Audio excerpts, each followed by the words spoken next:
Hello. Hi. I'm Belle. I use she, they pronouns. My name is Xavier. I use they, them pronouns. Name is Maeve. I use she, her pronouns. I'm AJ. I use she, her pronouns, and we are VIP, very impactful people. And this week we are going to be discussing The Big Clock, as well as some other films that we've watched throughout the weeks. And we're going to discuss the characters in The Big Clock, making very precise references to lines of dialogue, actions, and formal elements associated with these characters to showcase that at least two of them in this film are coded as gay, and in a manner which many audience members would have decoded pretty clearly. Yeah, so The Big Clock follows the story of an overworked magazine editor, George Stroud, who has his honeymoon interrupted by his endlessly demanding boss, Earl Janeth, to investigate the murder of Janeth's mistress, Pauline York.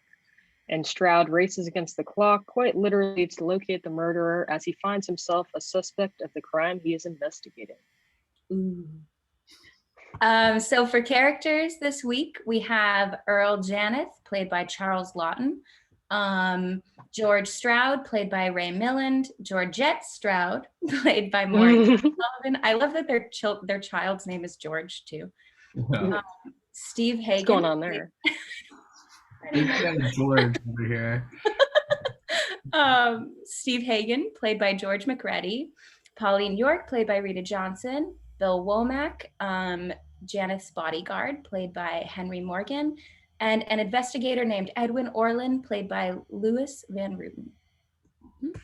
And so for this week, we're basing our discussion off of the readings that we have done, in particular Richard Dyer's article, Queer Noir, and he sums up what he thinks that I think we agree with what queerness in noir is. So he says, the problem with queers is you can't tell who is and who isn't, except that maybe if you know the telltale signs you can. However, given the whole thing is founded on far from universally accepted or understood assumption, there are such things as queers, that is telling us you can tell in the context of fearing you can't, and that it does so by referencing gender misfit rather than sexual practice. Given all this, it's not surprising that these stereotypes generate uncertainty, even as they attempt to produce certainty, which is why one can have such, according to View, enjoyable or fruitless discussions about whether so-and-so is or isn't queer.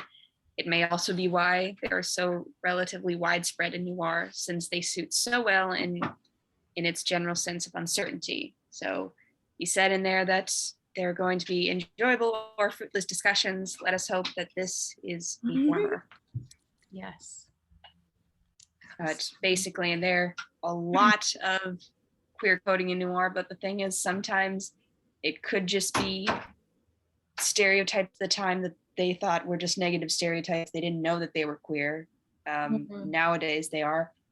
But we can go around the world in circles and never come to conclusions because we've got no clue how to ask those people back then. Yeah. But we're going to attempt to do it today. Yeah, and I feel like a lot of the times, because of the types of characters that are coded as queer, who are often not the most moral people, it can be hard to distinguish between if people just assumed that gay people were immoral, and that like subconscious process leads us to believe that they were queer coding when really they thought they were just creating an evil person. And that kind of goes with the territory. Or if like it was very intentional, if queer people were involved in the making of these films, like we don't know that. So it's really an interesting fascinating thing to talk about. Very engaging. Quite fascinating. Quite fascinating. Yes, or we could always just say the I word. It's the I word. Dropped the I bomb yet? We haven't. No one's dropped it yet. Yeah, that comes later. We will see also later on that there were actually maybe some queer people involved in this, possibly. For sure. Why don't we talk about that a little bit? So yeah, one of the actors in this film, Charles Laughton, was rumored to be gay. He was married to a woman, I believe, for over 40 years, but after he passed, she kind of outed him. And a lot of people in the industry echoed that claim and kind of said he was gay and that he told them so. And so, yeah, basically, he is like associated with queerness, definitely. And I'm sure there were a lot of suspicions before he was outed as well about his queerness. So I think that that definitely plays a big part in like how the audience would receive that character. And an added little detail was some of the tension between Stroud and Janeth on set was real because Ray Milland like kind of knew apparently that Charles Lawton was queer and like hated it. And so like was very tense around that man like in real life. The So hate was real. yeah, it definitely like the real life queerness of the actor really played into how the film developed and how it was received, I think. Yeah, I thought one thing that Janeth was consistently doing was he was doing that thing with his pinky finger where he's like putting it like on his mustache or like the corner of his mouth or like the bottom lip, kind of like a Dr. Evil thing. Like Yeah. I wonder if before it's that's ahead of from its time. this. Yeah. Dude, I wonder if that like partly I wonder if there's a connection there. But that for me, that was like a signaling thing because it was like a consistent weird thing that he was doing that was supposed to read as like, boom, this is abnormal. Watch out. Something funky's going on. Also just the way he talks in that drawl. He's like, I think at one point he says to Pauline, "You can't expect that I would be happy to see you here." And it's like that. Like it's almost like a verbal fry thing. It's a vocal fry, totally. But like, yeah, like in the 40s and on this like big man. Yeah. Like it's like wild, but like totally a signal. And yeah, there's a very little ticks, I feel like too, like the pinky thing, like we've seen those before in other, we'll talk about later, but like I feel like there's a tick thing going on with a lot of queer coded characters. You see that? Yeah, like some sort of like repetitive motion, often to do with the mouth. I think it's probably like some oral fixation thing they're trying to a little towards. Like yeah. Messaging, like they like to do things with their mouths. Subliminal messaging. Like, just so you know. They have that scene where he is not sure if he took his pants off, but he was at least half naked with the massage. And his body, it's, two guys, one's giving him a massage, he's naked, and it's probably scented oils, and he's just lying down. And I'm not, actually, no, Belle, you sound so much better with the voice. Why don't you say it? He goes to his bodyguard. They're talking about like he wants to go on vacation. It's like a very intimate conversation. He's talking really softly and he goes, "You ever been abroad, Bill? It's stimulating. Different people, different customs." And it's like so ridiculous. He's like, "I can go over there and I can be with men." Yeah. You ever done that? Yeah. You ever done that before? Like that's what he's saying. The bodyguard giving the massage is shirtless too. Which like why would you need to be shirtless on top of that? Unless it wasn't just a massage time. Oh, for sure. Another kind of time. The door was locked. The premium massage. Yeah. Yeah. And that bodyguard is so intense in his face, like all the time. He's just like I compared him he's to really Karloff. Looming all the time. And it's like Lurch. Yeah, no, totally. I feel like it's like this like protective, like really guarded like expression that's like this is my guy and I'm gonna watch him all the time and I'm gonna do whatever he asks me to do. I'm never gonna say a word. And I think it's like very clear that Janeth like values him mostly for his body in like multiple regards. Because like he either is like doing tasks for Janeth, protecting Janeth, or like possibly having sex with Janeth. And we never even hear a peep out of him. So, Yeah, it feels like a very like possessive relationship on both sides, because there's even this scene when Janeth goes into the conference room and this his guy's trailing behind him, and he goes to fill up a glass of water.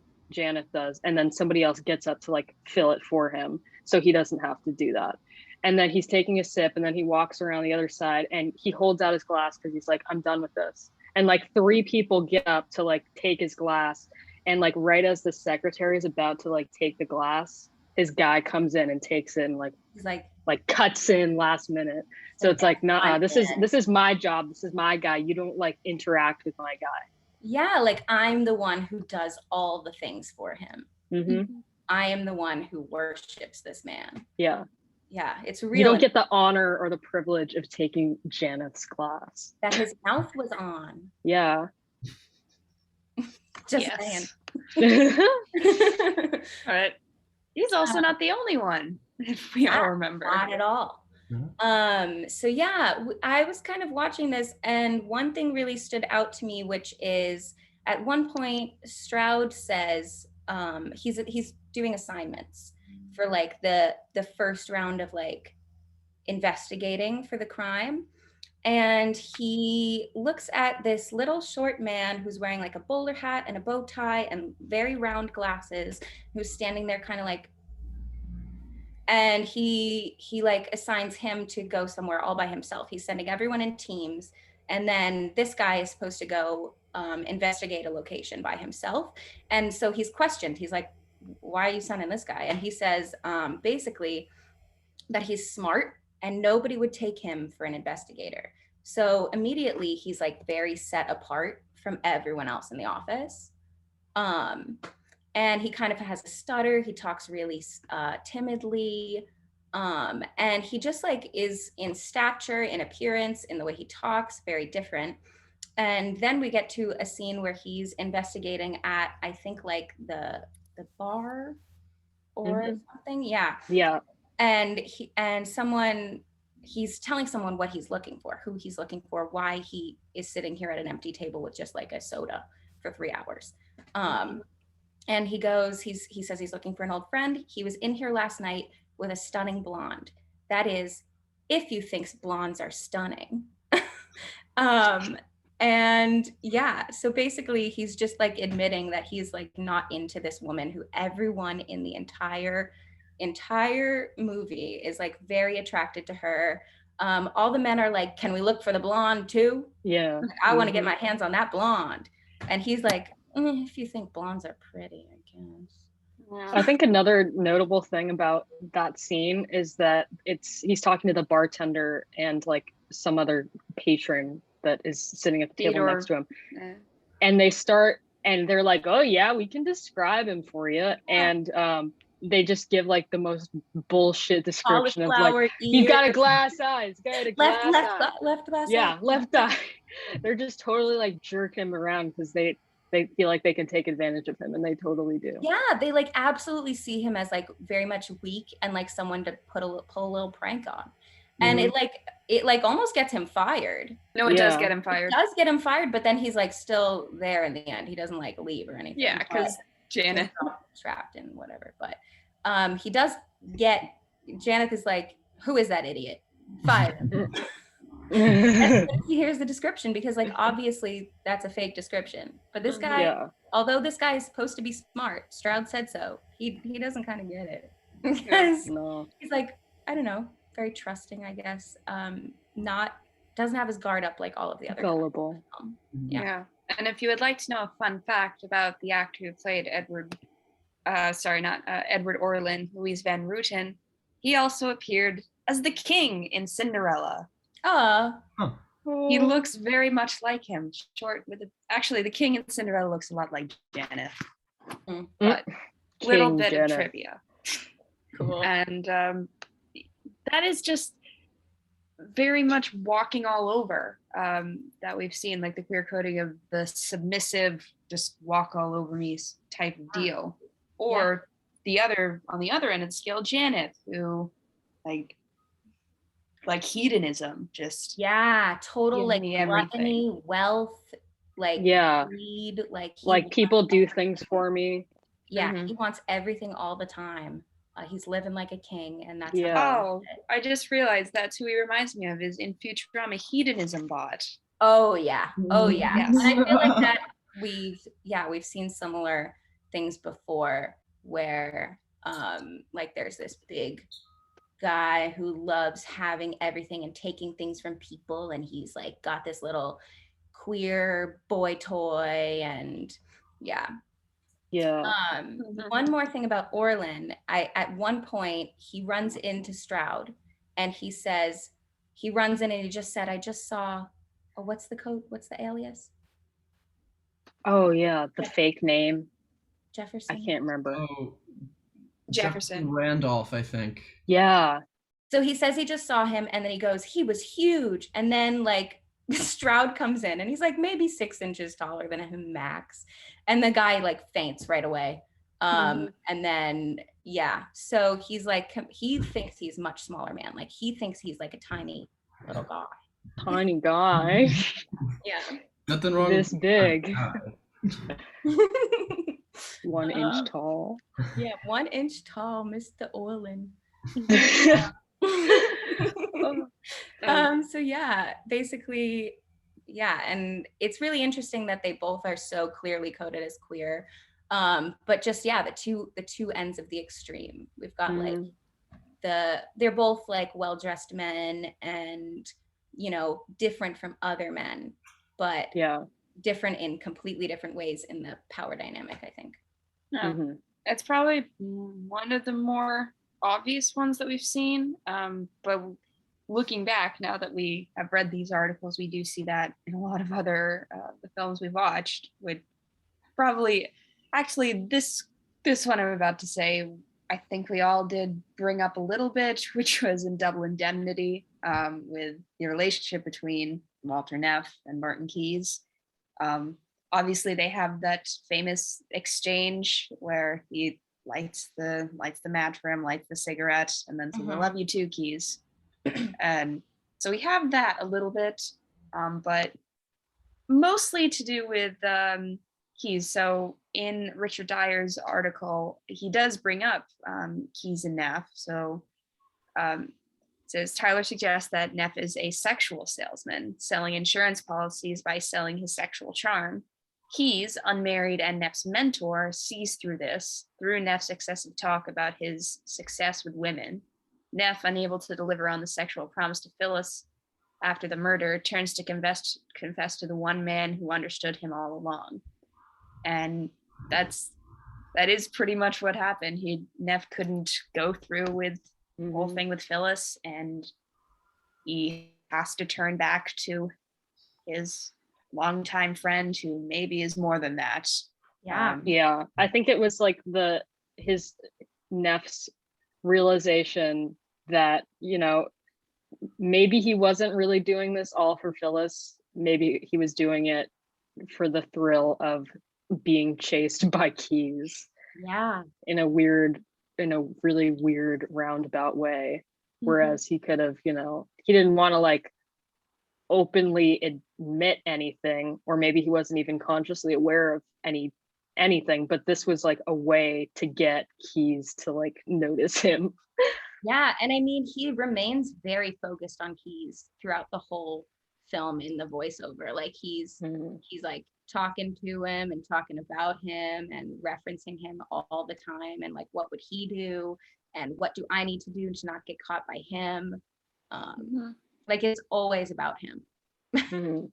Yeah, and also the fact that Keyes, although he is not married, and apparently the reason he's not is because he looks into everyone that he's serious about, which kind of seems like an excuse to just not get married, or it's his obsession to look into people. But didn't he almost marry someone, but then he found out she was a stripper, and he was like, yeah, he found out she had a family history of bad stuff, and that just sort of put it off the final life.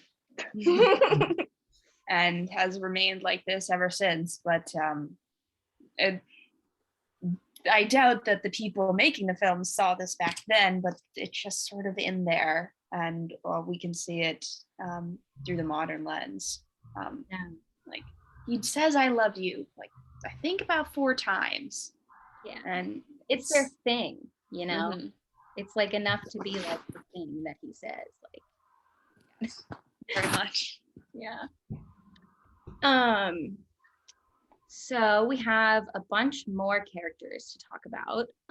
Another one is Cairo from the Maltese Falcon and Wilmer. So basically, in the book that the Maltese Falcon is based on, the character is like very openly and blatantly homosexual. And as Dyer said, he is kind of overly emotional and like kind of a foil to the main character. At one point, uh Spade like slaps Cairo, and Cairo says like, "This is the second time you've laid hands on me," and he tries to like argue with him, and Sam like grabs him, and he like he says, "When you're slapped, you'll take it and you'll like it."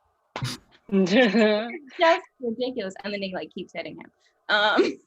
And so yeah, it's just like the domination, like the dynamic of like that sort of a thing is like very intense in this film, I think. And then like Spade calls Wilmer a gunsel at one point, which is, it means like a kept boy, basically, like for a mobster or a wealthy man or like someone older, but like, you know, a kept gay boy toy. And so that's pretty obvious. A lot of the time, also, Cairo is shown in like these really layered shots, like through other doorways and stuff. So it makes it seem like all of his encounters are super like secretive. Which is how it And had to be. what? Yeah, exactly. And so it's like, if he's conducting his business with Spade this way, what else is he kind of like doing in the shadows? You know? He also, like, just the way he looks, he's got curly hair, he's the only one with an accent, he's much shorter than all of the other men. So again, we're getting that like, this guy is different. This guy is a foreigner, which it can also be like definitely associated with queerness at this time, because all of those like kind of negative stereotypes and like negatively perceived traits were kind of like wrapped up into one to create like the ultimate evil villain, or whatever, just because like obviously like those subtle queer things will set off an audience member if they don't like queer people, I think, like, is part of it. So if you want your character to have like a really big effect on the audience of the 1940s, maybe make them a foreigner and queer and also evil. Because and like, on the other hand, like, I do understand that it was some of the only ways that queer people could be included in films of this time, but like, I do think it was like also for effect, you know. I think that as you were saying that Cairo was originally a foil to Sam, I definitely, it comes across that way with the slapping scene where, you know, Cairo has to be like the submissive wife, in contrast to Sam, who's like the macho husband guy who like has everything under control. He's like whatever, going out, fighting crime, smoking, hooking up, you know. Yeah, and even in that scene, Cairo should have the upper hand. He literally is holding a little gun. Yeah. And Spade just goes, and it falls out of his hand. And then he's like, when you get slapped, you'll take it and you'll like it. And that's it. It's like so wild. But yeah, he wears like white gloves. He's got a pinky ring on when he takes off his gloves.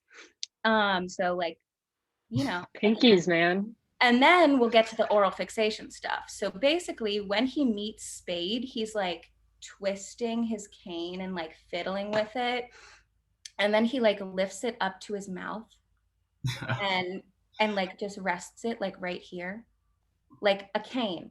So Mhm. like, what else could that mean? You know, like I think that like the way that he is portrayed is just like, let's throw in all of the signals that we possibly could, that this man is a queer, and we'll see how it goes. Let's just put them Yeah. all in, you know, let's not settle All for of them. You ever heard of any queer coding? Give me it all. let's This man's gonna have it all. him, like Saturated and queer. twisting Yeah. and then, like Dripping. like Queer drip. yeah, basically basically. Speaking of queer drip, Scott, if you watch Scarface, Scarface and well Tony Commodi, but you know Scarface and Guido, his partner, could definitely be coded in some respect. Guido is seen as wearing a carnation on like the lapel of his jacket, which we've talked already about like the flowery kind of like scents and stuff being coded. But this carnation on someone's chest in particular is like a thing we've seen before. If you've ever seen Laura, Waldo Lidecker has a carnation on his chest too, and that man is incredibly queer. One of the queerest, yeah. It definitely speaks of that. On top of that, well, if that evidence alone would just say Guino is queer coded, but Comanche says he'd like a carnation too before taking Guino's and saying, "Best no one sees you with this." So that's enough for me on that front. Yeah. On top of Tony's like a so bizarre relationship with his sister, Cheska, you again also see this in Laura, where like a man who doesn't entirely have any other relationships with women is overtly and only protective of this one specific woman that they either can't be in a relationship with or like admire. Clearly he can't be in a relationship with her because she's his sister. But on top of that, Guino doesn't show any sexual interest in anyone either until the very end, which is Tony's sister. So there's that connection there of like the male companion showing jealousy over a women that they can't have. And yeah, it's just if his relationship with his sister isn't that, I don't know, man. It's a beard. It's something. It's so confusing and incestuous. So bizarre. Yeah, like you kind of hope she's a beard. Yeah. And just a beard. Like. Yeah, exactly. Otherwise, like I don't know what that is. Yeah, it's definitely a lot. He's always like, you know, he's way too worried about her and all up in her business all the time. So intense about it, yeah. For what? For what? A little bit Game of Thrones dragon lady. Little bit creepy. That's the first time we say that about a noir film, you know, a little bit Game of Thrones. Game of Thrones moment. Yeah. Crossover. Little creepy. Game of Thrones and that sort of stuff. Yeah. I have one more queer coded character that I believe I found in T-Men, which is the schemer. And first, for a little bit of context, because I don't think we talked about this. In Maltese Falcon, before Sam meets Cairo, before Sam meets Cairo, the secretary comes in with like a card that I'm assuming is like his business card or something. And like Sam picks it up and he smells it and it has like a scent. And then the secretary goes, "Gardenia." And he like raises his eyebrows when he sniffs it, and like there's this weird like musical flourish for a second, which feels like a little hint like something fruity is gonna happen soon. Watch out. So the theme of that was kind of carried over a little bit in T-Men, where there's the schemer has been found by Dennis O'Brien, and he says, "How did you find me?" And then O'Brien says, "I could smell you," because he smoked these like special cigars that were like really niche, and you had to ask like 50 different places like who sells these special cigars. And then so I feel like that could almost be like a trend of like a representation of queer characters as like having a scent, like being able to like literally smell the queerness. Totally. And I think it's like a very intimate thing, like knowing what someone smells like.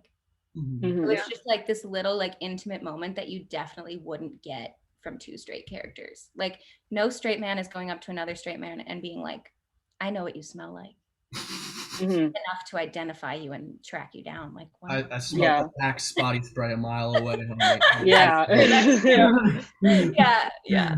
Because that is something I actually do. I recognize people based on some smells, but I know to not tell them that's what I do. Yeah. Because it's weird. Yeah, you don't admit that. It's a little too intimate, man. Yeah. It's a little too. It's also a bit harder. I've noticed from experience, it's harder with guys. It's easier with girls because it's usually the different shampoo. But with guys, it is pretty hard. Yeah. Because there usually isn't a ton. There's usually like no smell or it's like bad. Yeah, and then it's like no in between, man. And if there is a distinct one, usually pretty bad. Pretty bad. Like middle school boys. So bad, man. So terrible. Fuck. Speaking of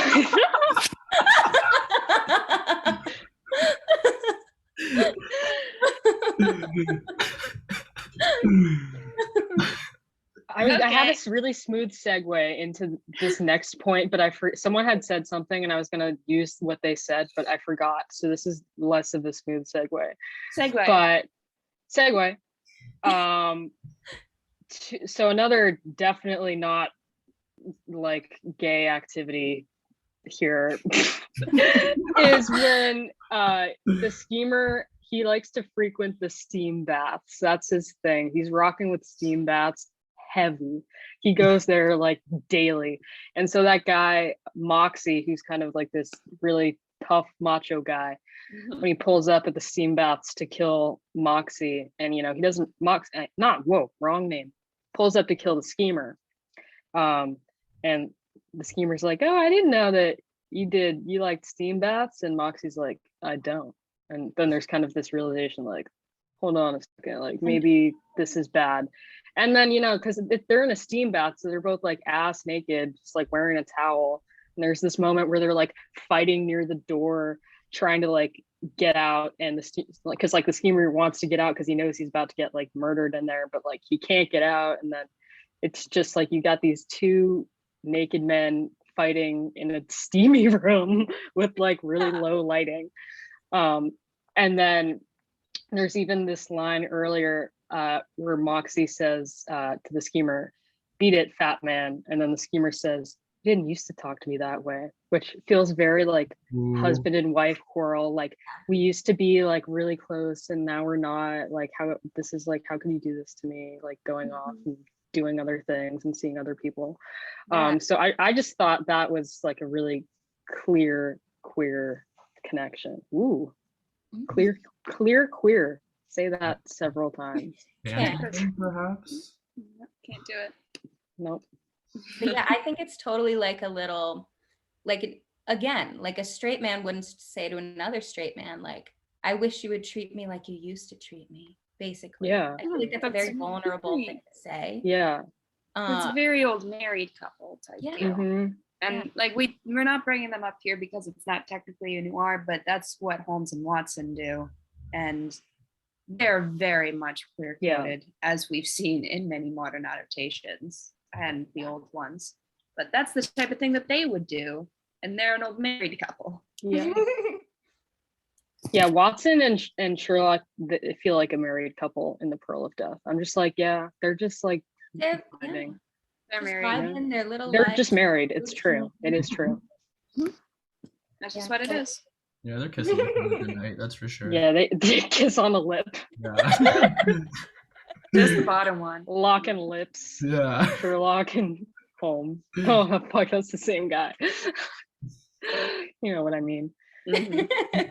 Oh, so speaking of locking lips, we have some Noir missed connections. How is that? If you had seen more of the Clark You Missed Connections, it would make sense because those They're real horned up. Because they're really horny. It's unbelievable that someone would say that. I know. It's So almost publicly. impressive some of the time. And they drop names so clearly sometimes. Yeah. I'll take The your word. sitting on the face and shit, like Oh that's my a lot, God. dog. Okay, so here's mine. And I'm gonna read it like how I'd imagine this character would say it. It's the guy whose body I threw on the tracks last week. I loved your outfit. And then there's maybe like a smirking emoji at the end. Right. Yeah. Or like the eyes. Oh, the eyes. Yeah. Yeah. Sure. The flames. Eyes and the flame. Yeah. Yeah. Eyes, flames, and there's like a little train emoji. Yeah. Horror. Okay. Next one is to the babe who stole $40,000 from her husband. Where you at? Truly, I want to share that money. Genuinely. Yeah. Where are Where you at? What? Yeah. Where? Sharing is caring. Come on. Share the wealth Yeah. that you stole. You literally stole. The next one is pretty topical. Whoever left that note that smelled like gardenia at the PI's office, him online. And then definitely nose emoji, eye emoji, water droplets. Oh yeah. Yeah.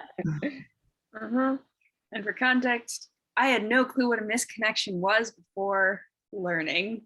So, and I didn't know what IG meant either. So this is mine. See if you can guess which movie this is from. To the tall man in the grocery store who was always talking suspiciously to that blonde dame, you gave me the wrong baby formula. Very So the good. scene that we have discussed so much. Yeah. Because Fucking what was up with impactful. that woman? I want a TV show about that lady. Yeah. No, she was the most interesting part of that movie. She had a really big impact on that Yeah. scene. Yeah. Such a big impact. A big Quite dollop of interesting impact character. there. Lasting impact. Yeah. Not a big dollop, a huge smock of impact. Smocks, a tarmac even. Yeah. Huge full. Mouthfeel this impact. tarmac. It's a lot to take in. A lot of Got a big mouthfeel on that mouthfeel. impact. Quite interesting mouthfeel. Yeah, Very interesting impactful mouthfeel. mouthfeel. Yes, Impactful mouthfeel. lots. Very impactful. And so interesting. Yeah, so interesting. Yeah. So interesting. So he ended his so life interesting. just going through these outros. Yeah, Yes. we should do a compilation of outros. Yeah. It's like a 40-minute video of Yeah. this. Yeah. Yes, that's what it is. Also, Turks and Caicos. Caicos. Oh, right. Turks and Caicos. Turks That's where and we're gonna Caicos. go. Turks or Caicos? Turks and Caicos. Caicos. That's where we're all Which one's taking our Caicos? class trip. Yeah, that's where we're going next. Yeah, we're gonna do an abroad discussion. We're all gonna go there. We're gonna sit in separate rooms that look exactly like these. The V.I.P.s. Yeah. In Turks and Caicos, though. Yeah. In Turks and Caicos. Just so you know, that's where we are next week. We're gonna get on the tarmac and then get on the plane and go to Turks. Yes, that's what we're gonna do. We're all gonna wear some Turks and Caicos smocks. We're gonna wear our smocks. Yeah. Yeah. Oh, matching I love smocks. my Turks and Caicos. It's gonna be made of like tulle, you know? Tool. Spelled Lots with of a tool. ULL Yeah. or something. Not yeah. And the band Tool is also gonna play when we arrive. Yeah. Definitely. Blister in the And- Sun by the Violent Femmes is going to be on repeat. No other song. Just And it's going to be impactful because Yeah. we're impactful and we're the most impactful because we are We are very impactful, impactful people. people. We hope that we have been impactful in your life. We hope you continue to be impactful, and we'll see you impactfully next week on the tarmac of Turks and Caicos. Can't wait. Look forward to it. All right. Goodbye. See you there.